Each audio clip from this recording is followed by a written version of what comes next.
In a small village tucked between green hills and dusty roads lived Lena, a kind-hearted girl with dreams too big for her family's small home. Her father, once a proud craftsman, had fallen on hard times after an accident. Now they barely made enough to eat. Lena worked in the local market selling handmade bracelets and herbs. That's where she met Damien, a wealthy young man from the city visiting his grandfather. He was unlike anyone she'd ever known. Polite, curious, and always smiling at her like she was the only person in the world. Day by day, they grew close. Damien would bring her books, teach her about the world beyond the village, and make her laugh until her sides ached.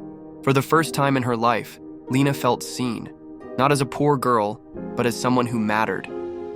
But dreams don't always bloom easily. One rainy evening, Lena's mother sat her down. "We've accepted an arrangement," she said softly. "He's not young, but he's wealthy. He'll pay off our debts and give us a fresh start." Lena's heart shattered. She wanted to scream, but how could she? When Damien heard the news, he refused to let go without a fight. "I love you," he told Lena, gripping her hands. "And I'm not going to let this end here." The next day, dressed not in his usual fine clothes but in simple cotton, Damien visited Lena's family. He knelt before them with respect. "I understand your hardship," he said, "but I love your daughter truly. Let me help you, not out of charity, but as a son who wants to marry the woman he loves." Lena's father studied him in silence. "What makes you different from the others who only see your poverty?" Damien looked him straight in the eyes. "Because when I look at Lena, I see strength, compassion, and beauty that money can't buy.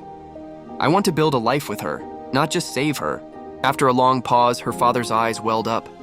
"Then you may have her if she chooses you too." Tears ran down Lena's cheeks as she hugged Damien.